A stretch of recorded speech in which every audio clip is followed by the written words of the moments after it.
Here we go then. We kick off with the Irish Festival entries. Ollie Murphy, there are plenty of them. It's going to be Irish domination again, isn't it? Looks like it. I think the English have got a decent hand in some of the graded races this year, which, unlike previous years we hadn't. But listen, for the Presbytery Cup, I wouldn't be betting against Ireland, no. No, probably not. Well, just why, given your time with Gordon, have things changed a lot even since then, do you think? I suppose the festival would indicate it has, that they have and Gordon has and Willie has just got stronger. Why, do you think? I think Gordon and Willie have got bigger and bigger each year. And yes, do they dominate Irish racing? Yes. Do they come over here and dominate our festivals? Predominantly, yes. But I think that could all come back around. You know, it was only 7 or 8, 9 years ago, and Paul Nicholls was training a 1, 2, 3 in a Gold Cup, and we still have big punters over here. We've still got plenty of big owners that want to support British racing. And Gordon actually said to me when I left, winning the sales ring, you win on the racetrack. And I think when us as Brits can start winning in that sales ring again, I think you'll see the pendulum kind of turn around again. Do you, riding over here, get on a horse, say like the Real Whacker, and go, well, that'll have a good chance, but we'll struggle to beat the Irish? Is that the sort of riding mindset you have, or not necessarily, Gavin? When you're going into a race, you think you can beat anything, to be honest with you. The Irish are going to bring over their horses. You know, we've been around there and done it around Cheltenham. We need to do it on the big day. I don't really look at I look at the form of the Irish horses and go down through their races, down through their runs, and see how we can beat them. But don't really look at it into it that much. Anything can happen on the day, and just got to do what's best for my horse. And it's a sort of snowball effect, isn't it? Because there's been a lot of Irish success, so therefore a lot of investors on either side of the Irish Sea are investing in Irish racing. So suddenly all the big money horses, or not all of them, but a large number over there, as opposed to on the British side of the Irish Sea. Yes, and I think it's to an extent a self-fulfilling prophecy as well, in the sense that the more Irish domination you have, particularly in those novice races, where I think 2/3 of the novice entries are from Ireland, nigh on, there are some British trainers and British owners who may have been looking for a fun day out in those races, now going, well, you know, maybe we'll skip it. There's Aintree just around the corner. It's not all, I feel certainly on this side of the Irish Sea, it's not about not all about the festival. May just be coming. But there is probably going to be. I know we've gone over the 2 minutes, but I'm sure that pendulum effect. At one stage, Aidan O'Brien on the flat was winning everything, wasn't he? And then the pendulum swings, just gives a sort of the love is more spread around, and I dare say that will happen jumping in the not too distant future. The early weights release for the festival handicap. This caused a bit of a furore, mainly because of Ruby's Kevin Keegan moment on the road to Cheltenham, and he was absolutely right. Do an impersonation. Yeah, I would. Well, he didn't say I would love it, but he pointed and said, with the BHA all about integrity, how is it that the early the weights were in some people's hands before others? How did that sit with you? Yeah, it's sort of not the end of the world, is it? However, because, you know, clearly it is good practice to make certain that these things don't get leaked out, and they were leaked in certain areas. And I think the British Horse Racing Authority, BHA, is saying it's investigating exactly what happened. So they were decided upon on Tuesday, but the ceremony to unveil them wasn't till Wednesday. So there was that 24 hours in between when they were technically available if leaked. And I suppose the authority is looking at exactly, you know, what the nature of that leak, how that all worked out. It's one of those things. It's not exactly the end of the world. However, it doesn't look very good, does it? And a British Horse Racing Authority that's a little bit under fire on a number of different areas, it's responsible for the weights, so therefore people are inevitably going to turn and cast an accusatory eye at them. But Jockey Club insists it didn't do anything wrong, but for one reason or another, they did come out to some parties earlier than they should have done, and I think there's going to be a change in the system next year, so that the ceremony and the actual weights being decided upon and the ceremony, I think they're going to coincide, so that can't happen. And I suppose the key one here is what weight the Irish horses get. Is this a big deal, Ollie, or not really? I don't think so. I think it's the third round of the FA Cup draw being leaked a day early. You're still going to beat whoever's in front of you or get beat by whoever's in front of you. And especially there's nothing's going to get a massive Cheltenham factor that anyone's going to say, oh my goodness, look, that horse bloody blah. So But it's good story, and it is. I think I heard Lydia describe it as a drip effect against the British Horse Racing Authority at the moment, and that is slightly, when things are going bad, it doesn't rain, it pours. What we do know now is that Jack Kennedy sadly won't be back in time from his broken leg for the Cheltenham Festival. Davy Russell is back riding today. How much of a talking point this is, I don't know, but I felt, Gavin, we should certainly talk about Jack, and what a great shame that another injury has set him back and he's going to miss a festival. I suppose that a lot of Gordon's owners will be thinking, for all Jordan Gainford and Sam Ewing are very capable, they'll be happy to have someone as experienced as Davy Russell in the saddle. I will, of course. Davy obviously coming out of retirement and everything to take over from Jack, but it's gutting for Jack. Is it the third festival that I think it's a third leg break. I don't know. It's just he's missed out on a festival before, I think, as well, and it's gutting because once he's back for Aintree and everything else, but it's he obviously had a lot of good rides and everything else, and he's a brilliant jockey, a brilliant guy, and it's a shame for him.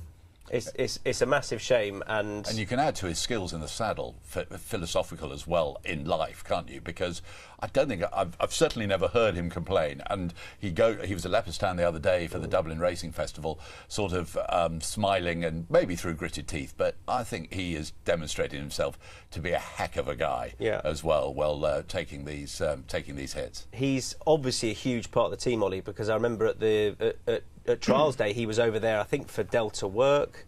I can't remember who was riding Delta Work now, but he was speaking to him before the race, and he's obviously a massive part of Gordon's team in the fact that he travelled over to Festival's Trials Day with him.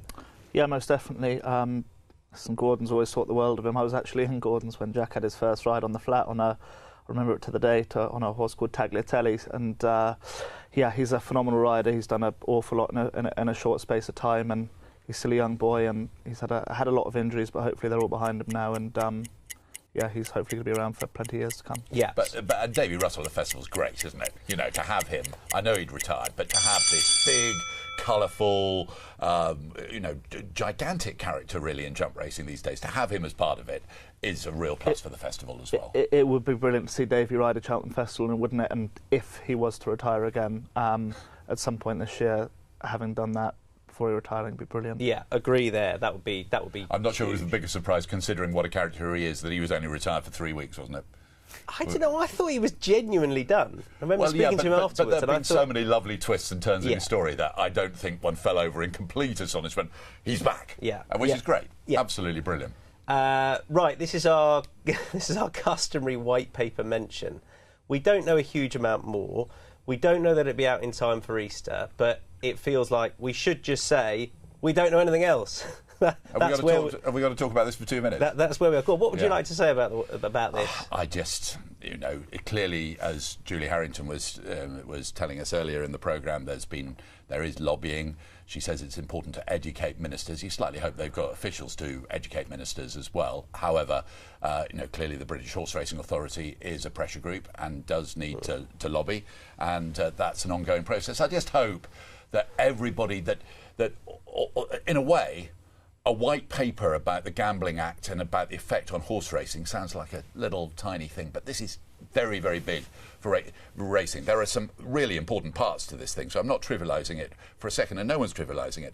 But for racing and for potential funding of racing and for large numbers of people who are employed, etc., this is really important. So I hope it doesn't go and get kicked into the long grass and people hide within government about the fact that ministers keep changing and secretaries of state keep changing. This is really important, and it does need to be sorted out. And racing, I'm not sure about the authority with its behind-the-scenes lobbying, but personalities, individuals within racing, they get A stars, don't they, for the amount of effort that has gone into to their efforts in recent weeks. Yeah, I mean, Racing TV have urged people to write to their MP. Please do so if you haven't already about Betting this. and Gaming Council have tried that, but individual personalities as well have popped up saying, affordability checks this, potential problems that, etc., etc. So it's been a real big effort. Whether it's been orchestrated by the BHA or not, I'm not sure, but A stars to everybody who's had a go. I think Julie Harrington claims there's been a lot of work going on behind the scenes, and I'll take that as given and take her on that word. And it feels like a lot of work has been done.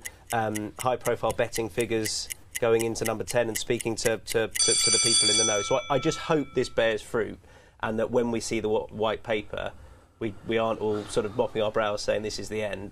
And Rishi Sunak, if he was prepared to do the little film for the Stud and Stable Awards, then presumably somebody said, and remember this is really important. We do need this sorted out. Yeah. Right. Mentioned Jim Lewis, high-profile owner of some fantastic horses, passing the likes of Best Mate, the likes of Edredon Bleu. I didn't know Jim at all. Your dealings with him, Cornelius? Yeah, and Nakia, and he breeds Breeze as well. So he actually had he had a whole number of Grade 1 winners, including at the festival. There he is, and he was look at him. He was a massive part of the Best Mate story. So Best Mate, the winner of 3 Cheltenham Gold Cups, 2002, 3 and 4, the first time since Arkle that a horse had won 3 in a row. There's Jim and his enthusiasm, Jim Cullity on top. Jim Lewis, big fan of Aston Villa, like someone else sitting on this sofa, and really distinctive colours as well that you could spot during all of the races. Until I heard the interview on Nick Luck Daily Podcast, I didn't know the Villa connection. Oh, absolutely. And he was a Birmingham businessman, made plenty of money out of beds and then importing furniture, put a lot of that money into racing, was extraordinarily successful during a 10 or 15 year period, most noticeably with Best Mate, with those 3 Gold Cups. Terry Biddlecombe there in the yellow jumper as well. So the thing about these horses is Best Mate was a brilliant horse, brilliantly trained, but the people around were really important. Henrietta Knight and Terry Biddlecombe, the trainers and their teams, Jim Cullity in the saddle, and Jim and Valerie Lewis, who were very colourful, very noisy, big smiles. Everything was always that great mop of white hair that Jim had, very distinctive. And the people were a big part of that Best Mate story as much as the horse himself. But he was called Lucky Jim because he owned Best Mate, he owned Edredon Bleu, and other Grade 1 winners as well. So he was... which? Impec, was it? Impec was another good horse that he had, certainly. And they were a funny little puzzle, strange little puzzle of people. And almost my favourite recollection, and Henrietta Knight still very much around, being interviewed on terrestrial television. And Jim had gone to the front with the big crowds all around, and he was sort of conducting the crowds in singing this song, Best Mate, Best Mate.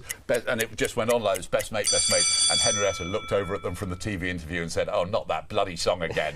And he it was very much part of the whole story. Do you have the pearls as well? His wife. And then didn't they lose them at some point? So they had to go and find some substitute ones. It was, and just very quickly, the Cheltenham Festival of 2001 was lost to foot and mouth.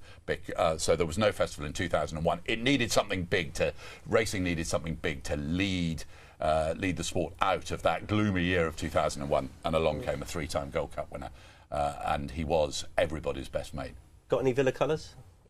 My own colours. My own colours are claret and blue. Oh, there you I go. bet they're not as smart as Jim Lewis's. They scream West Ham a bit more to me.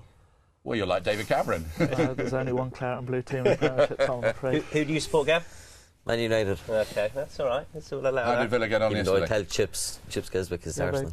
Yeah, 1-0. So no, I had a quiet day yesterday, so I was in the stands How yesterday. did Tottenham get on yesterday, Tom? Listen, as long as there's no Arsenal fans on the sofa, I'm happy. Right, Keith Dalglish is going to retire at some point. This is sort of a strange one, Ollie, because normally you associate trainers with stepping down because... Money? Prize money. I can't afford to train anymore. I haven't got the owners. Whereas Keith is sort of saying, yeah, it's been great. I'm approaching 1,000 winners. I kind of want to do something else. I'm young enough to. So that I think that caught us all on the hop a bit. Yeah, I actually admire him in some aspects that a lot of the time I don't think it. There is more to life than horse racing.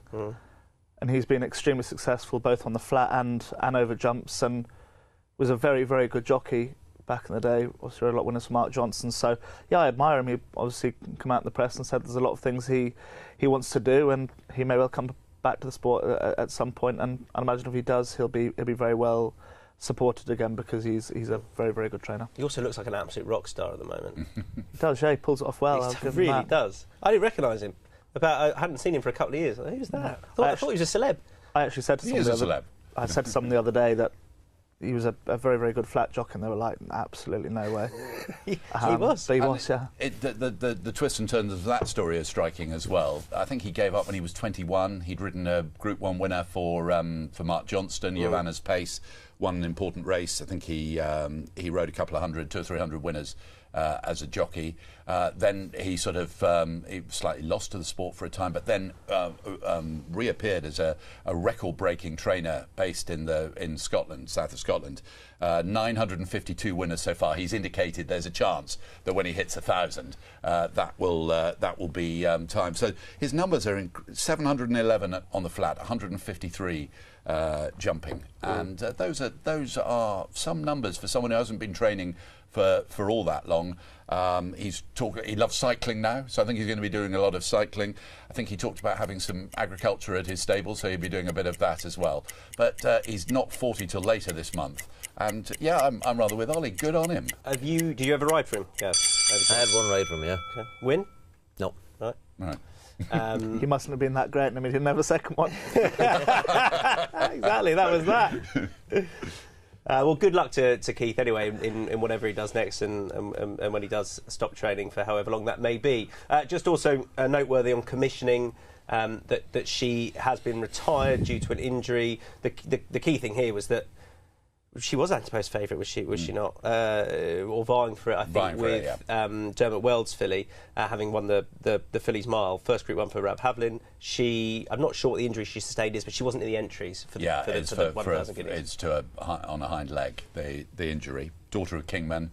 I think she was 3 from 3. And of course, this being expected to be Frankie Dettori's farewell year, it was thought that he would probably ride her in the 1,000 guineas. But it was a great story when Rab Havlin won the Group 1 fillies mile on her last year. So trained for Bahraini owners by the Gosdens.